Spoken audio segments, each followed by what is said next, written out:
السلام علیکم ورحمۃ اللہ وبرکاتہ.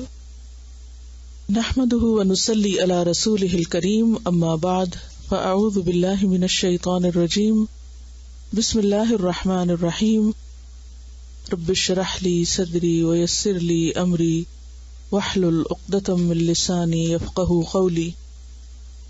حدیث نمبر ہے 142. عن ابی ہریرہ یقول سمعت رسول اللہ صلی اللہ علیہ وسلم یقول شر ما فی رجل شح ہالع وجبن خالع. رواہ ابی داود کتاب الجہاد. ابو ہریرہ رضی اللہ عنہ سے روایت ہے کہ میں نے رسول اللہ صلی اللہ علیہ وسلم کو فرماتے ہوئے سنا، بندے کو جو بری خصلت دی جاتی ہے وہ بخیلی ہے رلا دینے والی، اور بزدلی جو دل نکالنے والی. اب اس کی آپ عربی اور اردو دونوں دہرائیں گے میرے ساتھ. پڑھیے اب.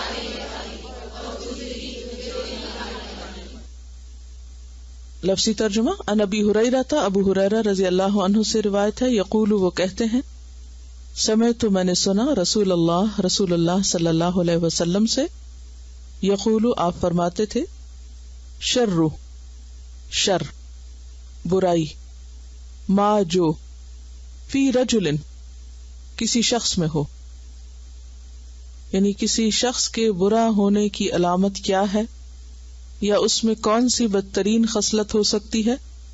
شح بخل، تنگ دلی، ہالع رلا دینے والی، کڑھانے والی، جس کی وجہ سے انسان کڑھن میں مبتلا رہے، جلتا کڑتا رہے. وجبن اور بزدلی، خالع گھبرا دینے والی، دل نکال دینے والی. اسے ابو داؤد نے روایت کیا ہے. انسان کے اندر بہت سی ویکنیسز ہوتی ہیں، بہت سی خامیاں ہوتی ہیں. ان میں سے کچھ ایسی خامیوں کا ذکر کیا جا رہا ہے جو انسان کے لیے انتہائی نقصان دہ ہیں. ان میں سے ایک کیا ہے؟ شح ہالع. شح کا معنی تو آپ کو معلوم ہے، لیکن لفظ ہالع غور طلب ہے. ہالع کا لفظ جو ہے یہ ہلع سے ہے. ہلا باب سمع سے ہو تو مانا ہوتا ہے بھوکا ہونا. جب انسان بھوکا ہوتا ہے تو اس کی کیفیت کیا ہوتی ہے؟ بھوک میں آپ کی فیلنگ کیا ہوتی؟ خوشگوار، تکلیف دہ. اس وقت کسی کو بھوک لگی ہوئی، اسی لیے کہتے ہیں نا کہ بھرے پیٹ سے علم نہیں حاصل ہوتا. جی، باب سمع سے ہلیا ہو تو مانا ہوتا ہے بھوکا ہونا، اور ہلع لالچی ہونا.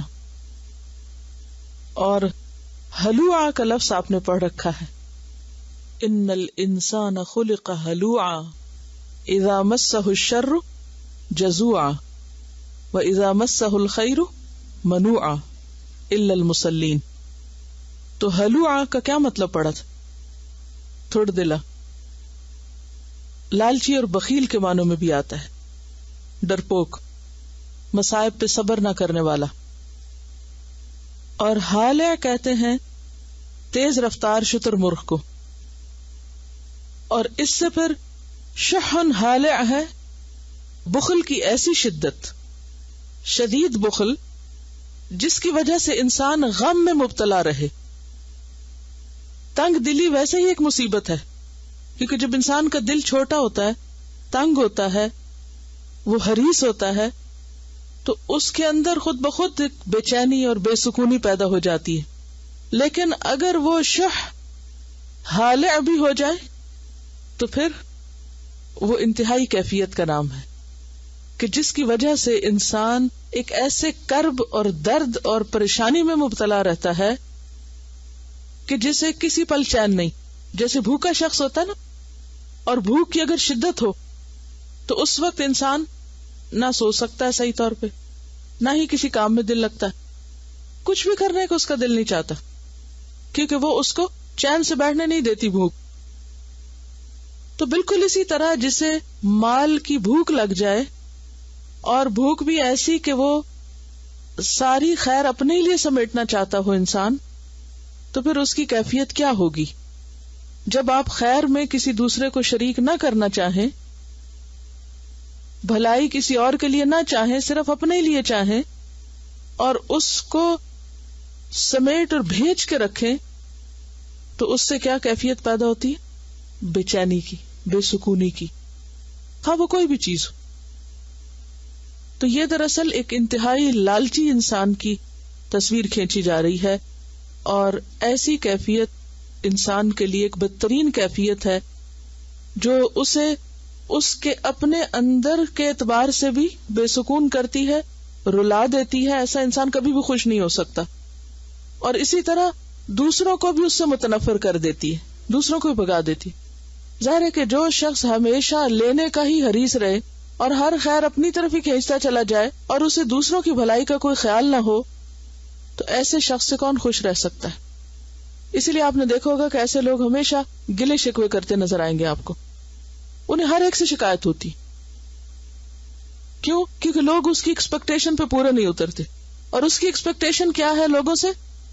کہ ہر کوئی بس اسی کو چاہے اور اسی کی خیر اور اسی کی بھلائی اور اسی کے فائدے کے سب کام کرے، اور اگر کوئی نہ کرے تو پھر وہ اس سے خوش نہیں.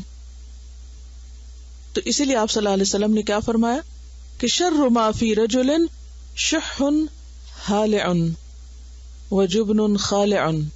جبن کہتے ہیں بزدلی کو. بزدلی کیا ہوتی؟ اندر سے کمزور، ڈرا ہوا. اور یہاں پر لفظ خالع، خلع کا لفظی معنی ہوتا ہے اتارنا.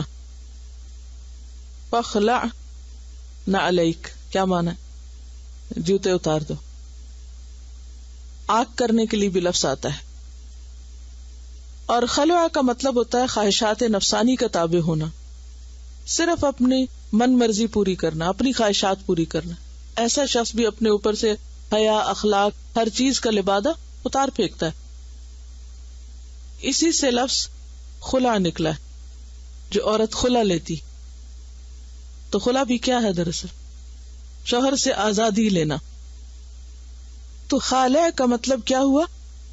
ایسی بزدلی جو انسان کا دل نکالنے والی ہو، انسان کو اندر سے کھوکھلا کر دے، خالی کر دے، کہیں کا نہ چھوڑے. آپ نے دیکھا ہوگا جو لوگ بزدل ہوتے ہیں، تھوڑے دلے ہوتے ہیں، ان کے ریئیکشنز کیا ہوتے ہیں؟ وہ چھوٹی سی کو پریشانی کی خبر سن لیں، اپنی زندگی بھی حرام کر دے تو دوسروں کی بھی.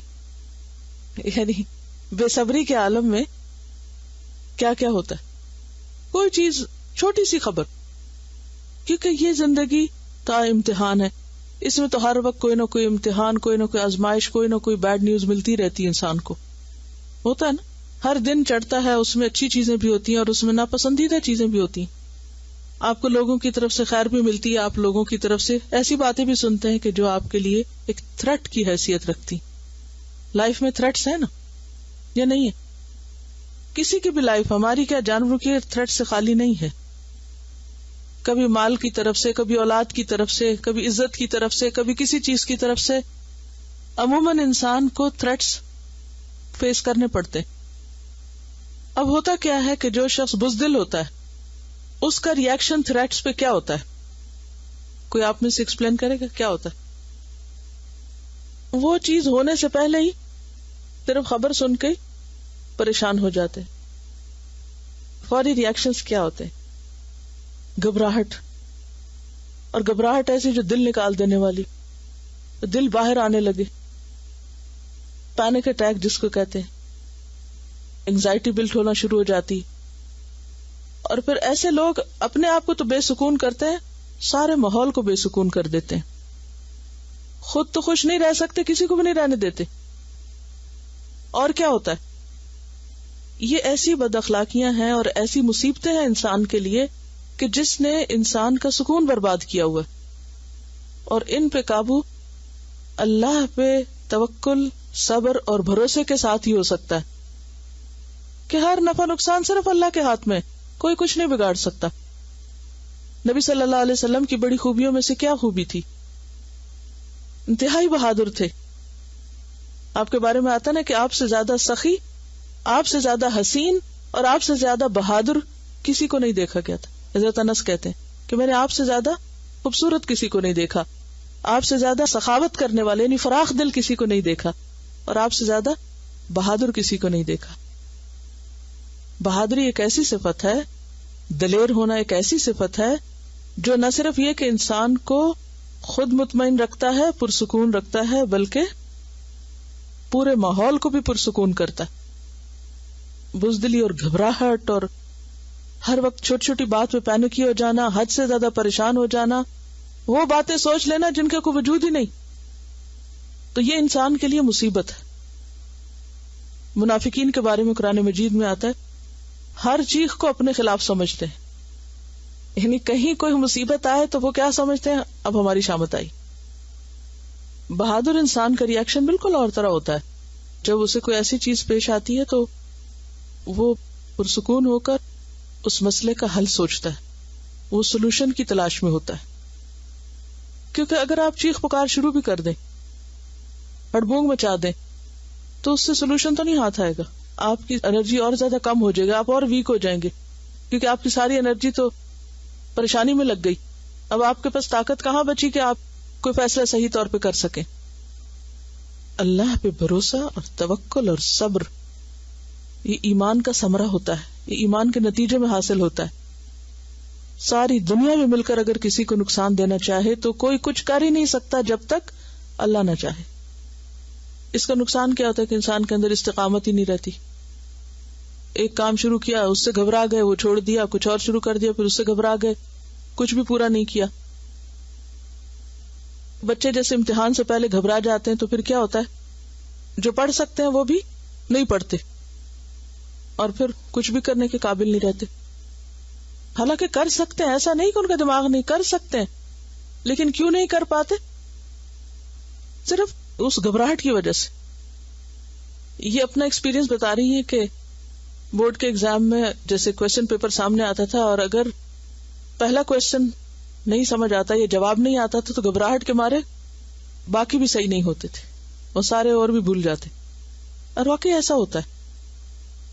بعض اوقات جو سامنے نظر آنے والی سچویشن ہوتی ہے وہ تھوڑی سی پریشان کن ہوتی، لیکن انسان جب آگے پہنچتا ہے تو وہ ویسا نہیں ہوتا، دور سے ڈر رہا ہوتا ہے. اس وقت کیا کرنا چاہیے؟ کنٹرول کر کے اپنے آپ پر سوچے اچھا اگلا کیا، چلو چھوڑو اس کو، نہیں تو ناسی، آگے چلو.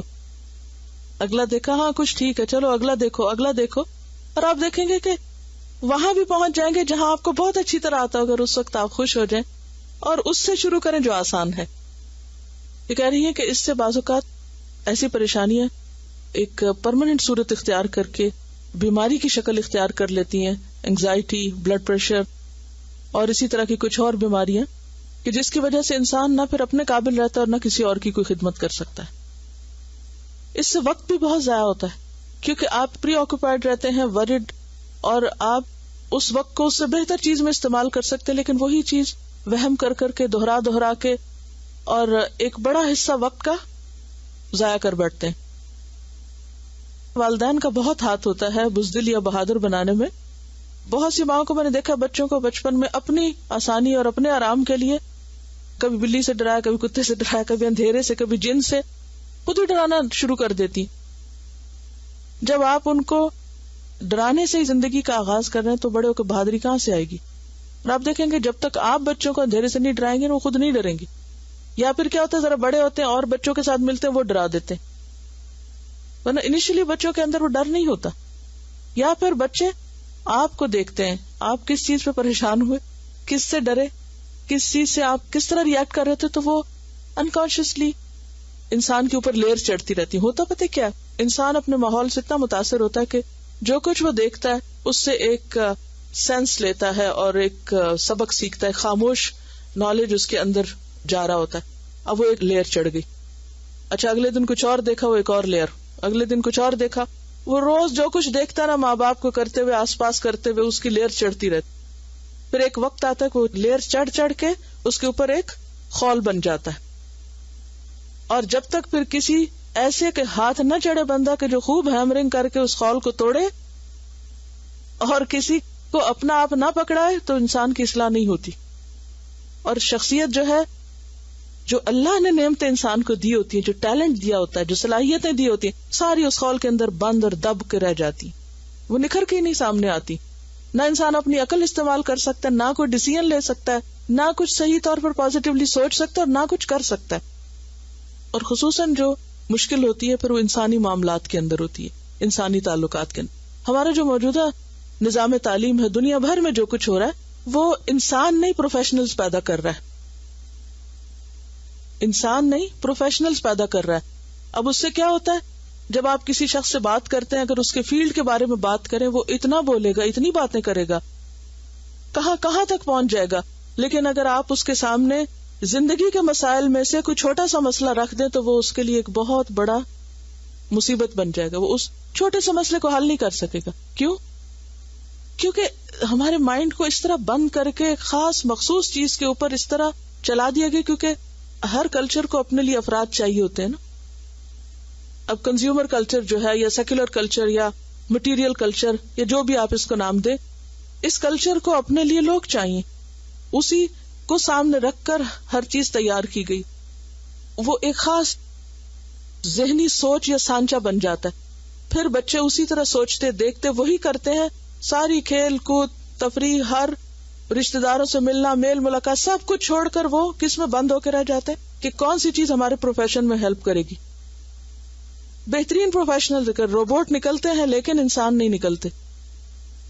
اسی وجہ کہ انسانی زندگی میں ناکام ہوتے ہیں لوگ. نبی صلی اللہ علیہ وسلم کا طریقہ تربیت کیا تھا؟ وہاں انسانوں کو ان کی انڈیویجول پرسنالٹی پہ رہنے دیا گیا کہ یہ پڑھو، سیکھو، اپنی عقل خود استعمال کرو، سوچو، اور مقصد اور نقطہ نظر آخرت کو رکھو. تو اس لیے یہاں پر کیا بتایا گیا کہ شر ما فی رجل شح ہالع وجبن خالع. بدترین چیزیں جو انسان کے اندر پائی جاتی ہیں، بدترین خصلتیں، وہ ایسی شح، ایسی بخیلی، ایسی گھٹن ہے جو انسان کو رلا دینے والی ہو. اسی لیے آپ دیکھیں نا، یہاں انہوں نے ترجمہ جو کیا ہے وہ کیا ہے؟ بخیلی جو رلا دینے والی. روتا ہی رہتا ہے انسان، پھر صرف نیگیٹو تھنکنگ ہی رکھتا ہے. اور بزدلی جو دل نکال دینے والی، کہ بات بات پہ دل بیٹھا جائے اور دل ڈوب جائے. آپ دیکھیں کہ یہ جو بہت دل ڈوبنا ہے، یہ بھی کس وجہ سے ہوتا ہے؟ کیونکہ دنیا کی محبت پیچھے چھپی ہوئی ہوتی ہے. تو جب دنیا کی شدید محبت کا ہم شکار ہوتے ہیں نا، تو پھر دنیا کا چھوٹا سا نقصان بھی ہمارا دل لے بیٹھتا ہے. دین ہمارا کیا سکھاتا ہے؟ چھوٹا کیا اور بڑا کیا، کوئی بھی نقصان ہو جائے تو کیا کرو، اس وقت کیا پڑھو؟ انا للہ و انا الیہ راجعون. وہ چیز چلے گئی، ہم بھی اللہ کے لیے اور ہم بھی واپس جانے والے. ہم نے کون سا بیٹھے رہنا ہے؟ کوئی پیارا چلا گیا دنیا سے تو ہم نے کہا یہاں بیٹھے رہنا، ہم نے بھی جانا ہے. مال چلا گیا، گھر چلا گیا، کچھ چلا گیا، یہ تو جانے والی چیزیں. کس نے کہا تھا یہ تمہارے پاس رہیں گی اور تمہارا کوئی حق ہے ان پہ؟ لیکن ہم ان چیزوں کو اپنا حق سمجھ کے اپنی مٹھی میں دبا کے رکھنا چاہتے ہیں، اور کسی چھوٹی سی چیز کے لیے بھی کھولنے کو تیار نہیں ہوتے. اسی لیے پھر ہم شیئر نہیں کر سکتے کسی بھی چیز کو. گھروں میں بہن بھائیوں کے درمیان بہت سے جھگڑے کس وجہ سے ہوتے ہیں؟ شیئرنگ کی عادت نہیں ہوتی. ہر ایک صرف اپنا فائدہ چاہتا ہے، ہر ایک اپنی مرضی کے مطابق اپنی چیزوں کے اوپر پورا ہولڈ رکھنا چاہتا ہے. تو اس کا نتیجہ کیا ہوتا ہے کہ پھر لڑائی جھگڑا، فساد، برے تعلقات آپس کے، اور ہر وقت چخ چخ، گھر کے اندر کوئی سکون باقی نہیں رہتا. تو شح جب ختم ہوتی ہے اور انسان اپنے چیزوں کو دوسروں کے ساتھ کھلے دل سے شیئر کرتا ہے، یہ سوچتے ہوئے کہ اللہ جزا دینے والا ہے، اور اس کے ساتھ ساتھ یہ کہ صرف سخاوت نہیں، ایثار. دیکھیں ایثار جو ہے نا وہ اعلیٰ درجہ ہے، سخاوت پہلا درجہ ہے. یہاں پر آپ دیکھیں کہ ایک لفظ ہے بخل اور ایک ہے ہرس. بخل کے مقابلے میں سخاوت ہوتی ہے، اور ہرس اور وہ جو شح ہے اس کے مقابلے میں ایثار ہوتا ہے. تو ایک ہے عام حالات میں کچھ دینا، اور ایک ہے اپنی ضرورت کاٹ کے دینا. تو یہ اعلیٰ درجے کے اخلاق جو ہے کہ اپنی ضرورت پیچھے کر کے دوسرے کی ضرورت پوری کر دینا، یہ خود غرضی کے ساتھ کبھی بھی ممکن نہیں ہوتا. خواہ وہ کسی کی مادی ضرورت ہو یا وہ کسی کی کوئی اور ضرورت ہو. نبی صلی اللہ علیہ وسلم کی سخاوت کی مثالیں ایک نہیں بے شمار ہیں، اور انشاءاللہ اگر یہ کتاب آپ پڑھیں گے وَمِمَّا رَزَقْنَاهُمْ يُنْفِقُونَ، شح کا علاج سخاوت میں ہے، انفاق میں ہے، دینے میں ہے. تو کیا دیا جائے، کتنا دیا جائے، نبی صلی اللہ علیہ وسلم کی سنت کیا ہے، تو اس میں انشاءاللہ اس میں کافی حد تک ڈیٹیلز ملیں گی آپ کو. اور نبی صلی اللہ علیہ وسلم کتنا دینے والے تھے. صفوان بن امیہ کا تو معلوم ہے نا آپ کو کون تھا، امیہ بن خلف، نبی صلی اللہ علیہ وسلم کے شدید دشمنوں میں سے تھا، بدترین دشمنوں میں سے امیہ بن خلف. مکہ فتح ہوا اور اس کے بعد جنگ حنین ہوئی، اور پھر نبی صلی اللہ علیہ وسلم کے پاس بے شمار غنائم آئے. تو صفوان جو تھا وہ آپ کے پاس آیا، اور اس حال میں آیا کہ آپ کے پاس اس وقت دو پہاڑوں کے بیچ میں جو وادی تھی وہ بکریوں سے بھری ہوئی تھی. صفوان نے جب دیکھا تو اس کی آنکھیں کھل گئی کہ محمد صلی اللہ علیہ وسلم کے پاس اتنا مال، ایک بکری بھی کتنی قیمتی ہوتی. آپ بہت نفسیات جانتے تھے. ہمارے نفسیات کہنا بھی بہت چھوٹا لفظ ہے، بہت چھوٹا لفظ ہے اس کے مقابلے. آپ نے اس کا چہرہ دیکھا کہ اس وقت اس کا دل کیا چاہ رہا ہے. تو آپ نے فرمایا صفوان یہ لینا چاہتے ہو، جاؤ یہ تمہاری. وہ شخص اس کا حال کیا ہوگا، وہ تو آپے سے باہر ہو گیا اور لوگوں سے کہنے لگا لوگوں مسلمان ہو جاؤ. محمد صلی اللہ علیہ وسلم اتنا دیتے ہیں کہ انہیں فاقے کا ڈر نہیں ہوتا. وہ جو آپ کے دشمن کا بیٹا ہے، کسی دوست کا بیٹا نہیں ہے، ہم تو شاید دوست کے بیٹے کو بھی یہ سب نہ دیں، دشمن کا بیٹا ہے، اس کو آپ اتنا دے رہے ہیں اور وہ آپ کا لاؤڈ اسپیکر بن جاتا ہے. لوگوں مسلمان ہو جاؤ، مسلمان ہو جاؤ. محمد صلی اللہ علیہ وسلم اتنا دیتے ہیں کہ اس بات سے ڈرتے ہی نہیں. ڈر تو ہے نہیں نا، جبن تو کوئی ہے ہی نہیں کہ انہیں اپنے بھوکا رہنے کا کوئی ڈر نہیں ہے کہ میں نے دے دیا تو میرا کیا بنے گا. پھر ان لوگوں کے ہاتھوں آگے اسلام پھیلا تھا. لیکن دل میں اگر چھوٹی سی بھی شح اور وہ بخیلی اور گھٹن باقی رہ جائے اور سارے فائدے انسان صرف اپنی ذات اور اپنے خاندان کے لیے سمیٹ کے رکھے تو پھر کبھی بھی دین نہیں پھیل سکتا. تو اس کے لیے کیا ہے، جو بھی ہے دینے والا انسان بنے. یہ اقوال حکمت میں سے بتا رہی ہیں کہ چھوٹے برتن میں زیادہ پانی نہیں آتا، نہیں سماتا. اسی طرح چھوٹے دل کے ساتھ بڑی کامیابی نہیں ہوتی، بڑے کام نہیں ہوتے چھوٹے دل کے ساتھ. دانش مند یعنی عقل مند شخص وہ ہے جو بہت چاہے، یعنی بہت ساری خیر سمیٹنا چاہے، لیکن اگر تھوڑا ملے تو اس پہ بھی راضی ہو جائے، یعنی قناعت ہو اس کے اندر، حریص نہیں. حرص انسان کو کمزور بنا دیتا ہے. یہاں حدیث ہے ریاض الصالحین میں حدیث نمبر 560، حضرت ابو ہریرہ رضی اللہ عنہ سے روایت ہے کہ انہوں نے رسول اللہ صلی اللہ علیہ وسلم کو فرماتے ہوئے سنا کہ بخیل اور خرچ کرنے والے کی مثال ایسی ہے جیسے دو آدمی ہیں، ان کے بدن پر سینے سے ہنسلی تک لوہے کی زریں ہیں، سینے سے ہنسلی تک. بس خرچ کرنے والا خرچ کرتا ہے تو یہ زرہ اس کے بدن پر فٹ بیٹھ جاتی ہے، یعنی وہ کھلنے لگتے ہیں ہلکے اور سپریڈ ہونے لگتی ہے اور نیچے لٹکنے لگتی، ہوتے ہوتے ہوتے پاؤں تک چلی جاتی ہے، یہاں تک کہ اس کے پاؤں کی انگلیوں کے پوروں کو چھپا لیتی. یعنی وہ لباس اتنا پھیل کے نیچے چلا جاتا ہے، پورا انسان ڈھک جاتا ہے اس میں، اور اس کے نشان قدم کو ظاہر نہیں ہونے دیتی. اور بخیل چونکہ کچھ بھی خرچ نہیں کرنا چاہتا، اس لیے زرہ کا ہر حلقہ اپنی جگہ پہ چمٹ جاتا ہے، بس وہ اسے ڈھیلا کرتا ہے لیکن وہ ڈھیلا نہیں ہوتا، لہٰذا اس سے کیا ہوتا ہے اور زیادہ دل تنگ ہو جاتا ہے. بخل کا نتیجہ یہ ہے. چلیے اگلی حدیث پڑھ لیتے. عن جابر بن عبد اللہ ان رسول اللہ صلی اللہ علیہ وسلم قال اتقوا الشح فإن الشح أهلك من كان قبلكم حملهم على أن سفكوا دماءهم واستحلوا محارمهم رواہ مسلم کتاب البر والصلة. سیدنا جابر بن عبداللہ رضی اللہ عنہ سے روایت ہے کہ رسول اللہ صلی اللہ علیہ وسلم نے فرمایا بخل سے بچو، اس لیے کہ بخل نے ہی ان لوگوں کو ہلاک کیا جو تم سے پہلے تھے. اس بخل نے انہیں اپنوں کا خون بہانے پر اور حرام چیزوں کو حلال سمجھنے پر آمادہ کیا. اب پڑھی.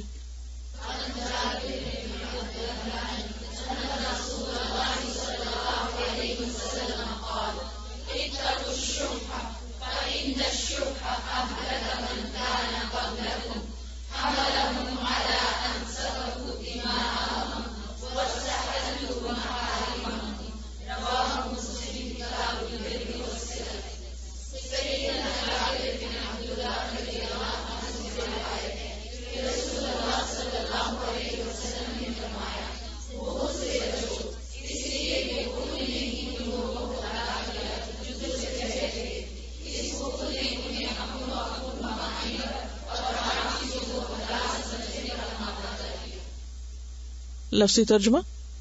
ان جابر بن عبداللہ، جابر بن عبداللہ رضی اللہ عنہ سے روایت ہے، ان بے شک رسول اللہ قال، رسول اللہ صلی اللہ علیہ وسلم نے فرمایا، اتقوا الشح، بچو شح دل کی تنگی سے، فإن الشح، پس یقیناً شح نے اہلک ہلاک کر دیا، من اس کو جو کانا تھا قبلکم تم سے پہلے لوگوں کو شح نے ہلاک کیا، حملہم اس نے اٹھایا ان کو، یعنی اکسایا، علی اس بات پر، ان یہ کہ سفکو وہ بہائیں، دماءہم اپنے خون، واستحلوا اور حلال کر لیں، محارمہم اپنی حرام چیزوں کو.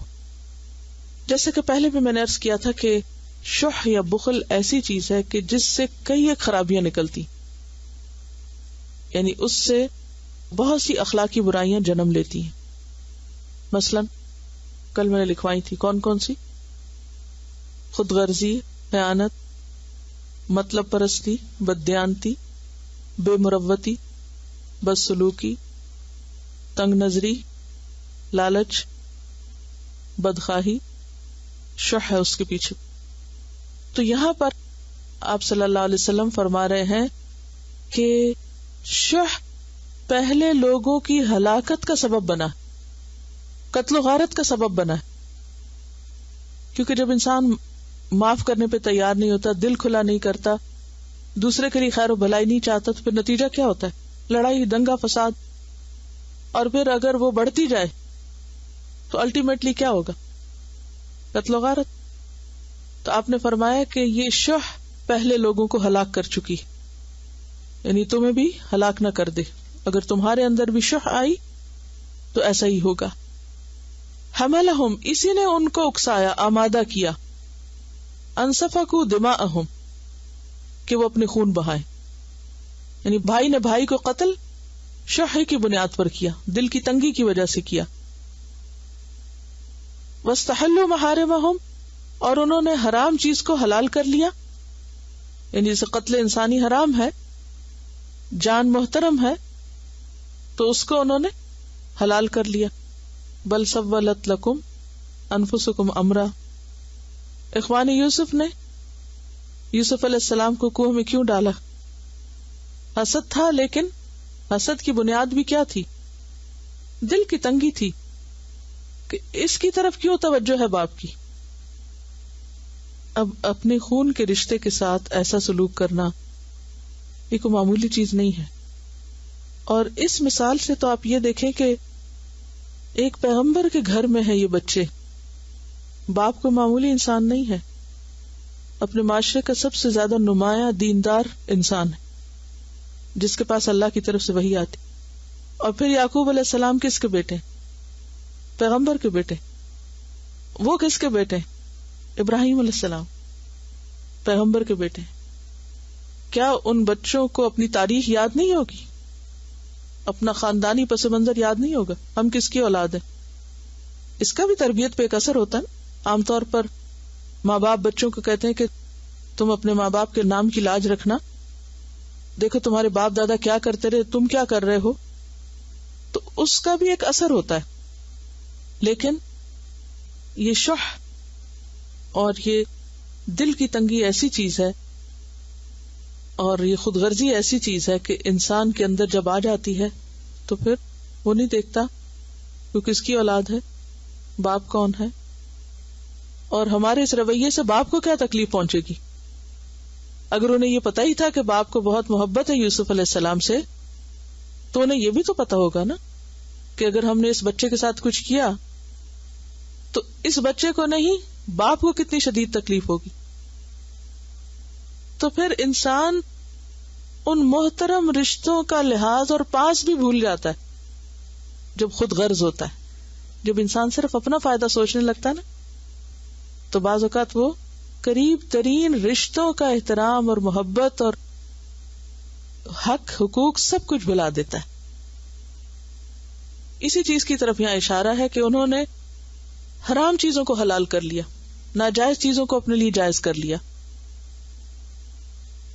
ابن حبان کی روایت میں اس سے ملتی جلتی بات آتی ہے. آپ نے فرمایا ہرس سے بچو، یعنی شح سے بچو، کیونکہ اسی نے اگلوں کو اس کی دعوت دی اور انہوں نے خون بہایا اور انہوں نے رشتے کے حق کو کاٹا. وہاں یہ الفاظ زائد ہیں ابن حبان کی روایت میں. کیا؟ انہوں نے رشتے کے حق کو کاٹا. اب یہ بڑی اہم بات ہے. صلہ رحمی انسان کیوں نہیں کر پاتا؟ کیوں نہیں کر پاتا صلہ رحمی؟ رشتہ داروں کو ان کا حق دینا، ان کے ساتھ اچھا سلوک کرنا، ان کے اوپر بھی خرچ کرنا. تنگ دلی ہے. بعض اوقات ایک بھائی اس کے بچے بہت محتاج ہو سکتے ہیں، لیکن دوسرا بھائی جس کے پاس سب کچھ ہے وہ کیا سوچ کے نہیں بھائی کی مدد کرتا. اس کے لیے زیادہ اہم کیا؟ میرے اپنے بچے، میرا گھر، میرے بچوں کی تو ضروریات ابھی پوری نہیں ہوئی، میں اس کے بچوں کو کہاں سے کھلاؤں. اسی لیے آپ نے دیکھو گے کہ بعض اوقات سگے بہن بھائیوں میں بہت اونچ نیچ ہو جاتی، بہت فرق ہو جاتا ہے، رشتوں کا حق بھول جاتا ہے. کیا چیز ہے پیچھے؟ سمپل ریزن، خود غرضی، ہرس، اپنے ہی فائدے سوچنا اور دوسروں کو بھول جانا. یعنی بعض اوقات صرف سٹیٹس کا فرق نہیں ہوتا، بلکہ صرف اپنوں کی چاہت ایسی کہ دوسروں کو بالکل اگنور کر دیا. یعنی کہ اپنے بچوں کو اگر سیر پہ لے جا رہے ہیں، آئس کریم کھلانے جا رہے ہیں، تو دوسروں کو پوچھا تک نہیں. یعنی اس قدر بے مروتی بعض اوقات ہو جاتی ہے. اور اس حدیث کے آخر میں بھی آتا ہے اور حرام کو حلال سمجھا، کیونکہ جب خود غرضی بڑھتی ہے تو انسان بھول جاتا ہے نا کہ حلال طریقے سے حاصل ہو رہا ہے یا حرام طریقے سے حاصل ہو رہا ہے. اس کو تو بس اس سے غرض ہوتی ہے کہ جو بھی ملے مل جائے. ایک اور حدیث میں ہے، ابو داؤد کی روایت ہے، آپ صلی اللہ علیہ وسلم نے فرمایا ہرس سے بچو، کیونکہ تم سے پہلی قومیں اسی ہرس سے تباہ ہوئیں. اسی نے ان کو فسق و فجور کے لیے کہا اور انہوں نے فسق و فجور کیا. یہاں ایک تیسری چیز کا پتہ چلتا ہے، یعنی شح سے کیا خرابی نکلی؟ فسق و فجور. خود غرضی اور ہرس اور بخل کی وجہ سے انسان ہر حرام، جائز ناجائز، غلط سلط کام کرنے کو تیار ہو گیا. تو اس کو فجور کیا؟ حرام حلال کی پرواہ کیے بغیر ہر فائدہ اپنے لیے سمیٹنا ہے. آپ کا حق ہے یا نہیں ہے، جائز ہے ناجائز ہے، سب نکال لو. اسی لیے بعض اوقات لوگ غلط قسم کے بینیفٹس کلیم کرتے رہتے ہیں. ان کو پتا ہوتا ہے دے ڈونٹ ڈیزرو، یہ ان کا حق نہیں بنتا، لیکن وہ لالچ ایسا ہوتا ہے کہ اس کی بنا پر جائز ناجائز کا سب فرق بھول جاتا ہے، سب کا نقصان ہو جاتا ہے. نبی صلی اللہ علیہ وسلم نے فرمایا 2 بھیڑیے جو بکریوں کے جھنڈ میں چھوڑ دیے جائیں وہ ان کو اتنا برباد نہیں کرتے. 2 بھیڑیا بکریوں کو کھا جاتا نا. 2 بھوکے بھیڑیے بکریوں کے ریوڑ میں چھوڑ دیے جائیں اتنا برباد نہ کریں گے جتنی مال اور جاہ کی ہرس انسان کے دین اور ایمان کو برباد کر دیتی ہے. کس کی؟ مال اور جاہ. مال تو مال ہے اور جاہ کیا؟ اسٹیٹس، عہدہ. اس کی ہرس انسان کے دین اور ایمان کو برباد کر دیتی، اس سے بھی زیادہ جتنے بھوکے بھیڑیے بکریوں کے ریوڑ میں بکریوں کو ہلاک کر کے خرابی کریں. ان کا کہنا یہ ہے کہ بعض اوقات انسان اپنوں کو، یعنی رشتے داروں کو چھوڑ کے، قریب والوں کو چھوڑ کے دور والوں کے ساتھ پھر احسان کر دیتا ہے، اچھا کر دیتا ہے اور اپنوں کو بھول جاتا ہے. اس کی بھی کیا وجہ ہے؟ کیا نفسیات ہے اس کے پیچھے؟ ایک تو یہ کہ یہ برابر نہ آ جائے، دوسرے یہ کہ اپنے لے کے بھی تعریف نہیں کرتے نا, ریٹرن نہیں ہوتا. لیکن اگر آپ کسی غیر کے ساتھ کرتے ہیں تو وہ اس کو احسان مانتا ہے اور آپ کی ناموری کرے گا, آپ کو شہرت ملے گی, آپ کو شکریہ ادا کرے گا اور وہ آپ کو شاید ریٹرن بھی کرے. تو پھر انڈائریکٹلی تو وہی خود غرضی ہے نا, فائدہ تو اپنا ہی ہے نا. اور جب اللہ کے لیے ہو تو انسان پھر یہ دیکھتا کہ اللہ نے کیا ترتیب بنائی ہے, پہلے کس کا حق ہے, پھر کس کا, پھر کس کا. وہ اندر سے باہر کی طرف جاتا ہے. پھر انسان یہ چیز نہیں ڈھونڈتا کہ مجھے واپسی میں کیا ملے گا, وہ یہ دیکھتا ہے کہ ضرورت کہاں زیادہ ہے. حضرت ابوبکر صدیق رضی اللہ تعالیٰ عنہ کے بارے میں کہتا ہے کہ جو سب سے آگے تھے صدقہ خیرات کے معاملے میں, لیکن تھوڑی سی جب ٹھیس پہنچی تو انہوں نے انسان ہونے کے ناطے یہ فیصلہ کیا کہ جس نے میرے ساتھ یہ کیا ہے میں بھی اس کو اب آئندہ کچھ نہیں دوں گا. تو اللہ سبحانہ وتعالیٰ نے فرمایا وَلَا يَأْتَلِ أُولُو الْفَضْلِ مِنْكُمْ وَالسَّعَةِ أَنْ يُؤْتُوا أُولِي الْقُرْبَى وَالْمَسَاكِينَ وَالْمُهَاجِرِينَ فِي سَبِيلِ اللَّهِ وَلْيَعْفُوا وَلْيَصْفَحُوا. کس قدر خوبصورت انداز ہے, ان لفظوں کو دیکھ کے بھی پیار آتا ہے جس طرح لکھے ہوئے ہیں نا, وَلْيَعْفُوا وَلْيَصْفَحُوا. کون کہہ رہا ہے؟ اللہ کہہ رہا ہے. کس انداز میں کہہ رہے ہیں؟ ان کو چاہیے کہ یہ معاف کر دیں. یعنی امیجن کریں حضرت ابوبکر کو اللہ تعالیٰ انڈائریکٹلی فرما رہے ہیں وَلْيَعْفُوا وَلْيَصْفَحُوا. نیا صفحہ کھولو, نیا page Alto, let start again. یعنی معاف کرنا ایسا کہ بالکل آؤ نئی ٹرم سے شروع کرتے ہیں, پچھلی سب باتیں بھلاؤ. الا تحبون ان یغفر اللہ لکم واللہ غفور الرحیم. یہ کہہ رہی ہے کہ معاف کرنا آسان ہے, درگزر کرنا مشکل ہے. واقعی مشکل ہے, لیکن یاد رکھیے ہمیشہ کہ جو کام جتنی مشکل سے ہوتا ہے اس پر اتنا ہی بڑا اجر اور اس کی اتنی ہی بڑی خیر اور اس سے اتنی ہی بڑی برکت پھوٹتی. تجربہ کر کے دیکھ لیجیے, جو چیز آپ نفس کے خلاف جا کے کریں گے یہ ہو نہیں سکتا کہ اللہ دنیا میں اس کا آپ کو صلہ نہ دکھائے. ان انسان کو ہمیشہ یہ سوچنا چاہیے کہ ہم دن میں کتنی خرابیاں کرتے ہیں اور اللہ کو تو سب پتہ ہے, اندر باہر پتہ ہے. اس کے باوجود اللہ تعالیٰ مہربان ہے, شفیق ہے, رحیم ہے, وہ ہم پہ رحم کرتا چلا جاتا ہے. تو ہمارے اندر بھی دوسروں کو معاف کرنے اور درگزر کرنے کا جذبہ ہونا چاہیے. دیکھیے اللہ کے راستے میں نہ دینا بخل ہے, ٹھیک ہے, چاہے وہ مال ہو یا پھر کسی کا قصور معاف کر دینا. کیونکہ والکاظمین الغیظ والعافین عن الناس واللہ یحب المحسنین. اور احسان کیا ہوتا ہے؟ کسی کو اس کے حق سے زیادہ دینا. تو کیا دینا یہاں؟ دونوں میں کیا ہے؟ کاظمین الغیظ میں کیا ہے؟ عافین عن الناس میں کیا ہے؟ معافی تو ہے, دوسرے کو اپنے غصے کے یا عتاب کے نشانے سے بچا لینا. اور عافین عن الناس بھلا دینا, معاف کر دینا, درگزر کر دینا. ایسے ہی لوگوں سے اللہ محبت کرتا ہے. بڑا مشکل ہوتا ہے, لیکن اگر آپ کرنا چاہیں تو اللہ آسان بھی کر دیتا ہے, مشکل نہیں رہتا.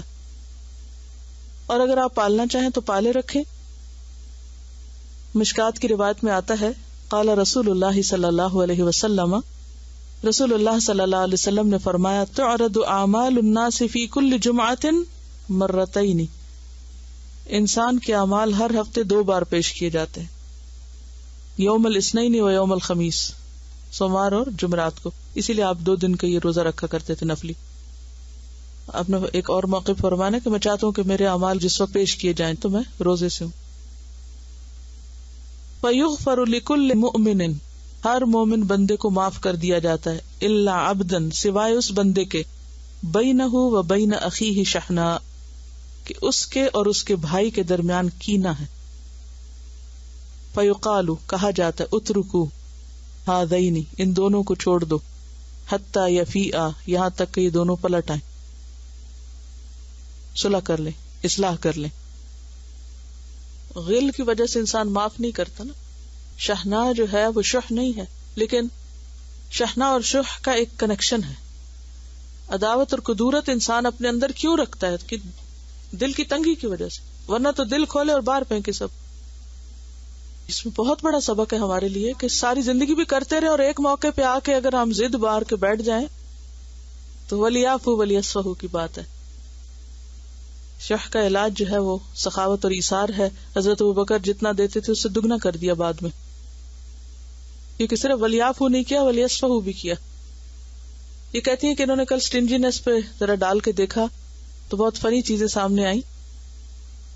جب میں نے وہ ورڈ ڈال کے دیکھا تو اس میں بہت ساری چیزیں آئی ہوئی تھیں. سب سے زیادہ جو مجھے لگی آئی کیچنگ وہ تھی کہ ریلیشن شپس میں کس طرح سٹنجینس ہوتی ہے. تو جیسے اس میں انہوں نے یہ لکھا ہوا تھا کہ سپوز کہ ہسبینڈ اینڈ وائف ہیں، تو اس میں آپ کی وائف آپ کے لیے بہت کچھ اچھا کر رہی ہے اور آپ کو بہت آرام بھی دے رہی ہے، ایوری تھنگ وہ آپ کے لیے کر رہی ہے، لیکن اس میں آپ کیا کر رہے ہیں، اس کو آپ اپریشیشن کے کوئی جملے نہیں بولتے اس کو، لیکن آپ اس کو یہ بھی نہیں بتاتے کہ تم نے بہت اچھا کیا، یا آج تم بہت اچھی لگ رہی ہو، یا یہ کہ جو قربانی کر رہے ہیں آپ اس کو نہیں بتا رہے. تو اس میں انہوں نے بچوں اور والدین کا بھی دیا ہوا تھا کہ اگر بچہ آپ کا گریڈز لا رہا ہے تو آپ اس کو بہت اپریشیٹ کر رہے ہیں، آپ سے کہہ رہے ہیں کہ یو ڈیڈ ویری ویل اور سم تھنگ لائک دیٹ. لیکن اگر وہ تھوڑا سا بھی اس کے گریڈ کم آتے ہیں، کچھ ہوتے ہیں، تو آپ اس کو اس طرح سے اپریشیٹ نہیں کرتے، آپ کا دل وہاں فوراً تنگ ہو جاتا ہے. یہ ساری چیزوں نے لکھی. تو مجھے بہت اچھی لگی بات کہ صرف کسی شخص سے بعض اوقات واقعی ہوتا ہے کہ ایک یہ جملہ منہ سے نکالنا کہ آپ بہت اچھے لگ رہے ہیں، یہ بھی نہیں کہتے لوگ. یا یہ کہ مجھے تم سے محبت ہے، سمپل سی بات ہے کہ مطلب ہم اگر بہنوں میں ہی دیکھیں تو ہم نہیں کہتے یہ باتیں، اکثر ہم اپنے آپ میں ہولڈ کر کے رہ جاتے ہیں. نہیں، ایک بالکل درست بات ہے کہ تعلقات کی خرابی کی جڑ ہی یہی ہے. یہ بھی اسی میں آتا ہے، دل کی تنگی میں سے کہ سلام نہیں کرتے، کسی کو کھلے دل سے ملتے نہیں، خود اس کے پاس نہیں جاتے، حال نہیں پوچھتے، آگے نہیں بڑھتے، اندر ہی اپنے ہی اندر رکے رہتے ہیں، اکڑے رہتے ہیں، دوسروں میں دلچسپی نہیں لیتے. کون پاس بیٹھا ہے، ہو سکتا ہے کہ سارا دن بعض اوقات کوئی ساتھ بیٹھا اور آپ کو یہ یاد نہ ہو کہ آج میں کس کے ساتھ بیٹھی ہوئی تھی کلاس میں. اس کے لیے وہ دعا بہت اچھی ہے، اللہم انی اعوذ بک من الہم والحزن والعجز والکسل والجبن والبخل ودلع الدین وغلبۃ الرجال. تو جبن اور بخل لگتا ہے دونوں کا کوئی چولی دامن کا ساتھ ہے، اس لیے یہاں بھی دونوں کو اکٹھے ہی منشن کیا گیا. اصل میں ہوتا پتہ کیا ہے، بخل ہی سے جبن پھوٹتا ہے. جب آپ بخیل ہوتے ہیں اور چھوٹا سا نقصان بھی برداشت نہیں کرتے اور اس کو سہنا نہیں چاہتے تو اس سے پھر بزدلی بھی آ جاتی. بالکل سکھانا پڑتا ہے، کیونکہ کچھ چیزیں بچے دیکھ کے سیکھتے ہیں اور جب کوئی ماڈل سامنے نہ ہو تو پھر ان کو کہہ کے سکھانی پڑتی. اگر انسان اس بات پہ یقین رکھے نا کہ ایک دن تو ہر چیز نے چھننا ہی ہے، جانا ہی ہے، کہاں تک ہولڈ کر کے رکھے، کہاں تک پکڑیں گے اس کو. جو چیز جانی ہے اسے اپنے ہاتھ سے دے کے صدقہ کمائے اپنے لیے. چلیے ٹھیک ہے، دعا مانگ لیتے پھر. اللہم انی اعوذ بک من الہم والحزن والعجز والکسل والجبن والبخل ودلع الدین وغلبۃ الرجال. آمین. سبحانک اللہم وبحمدک نشہد ان لا الہ الا انت نستغفرک ونتوب الیک. السلام علیکم ورحمۃ اللہ وبرکاتہ.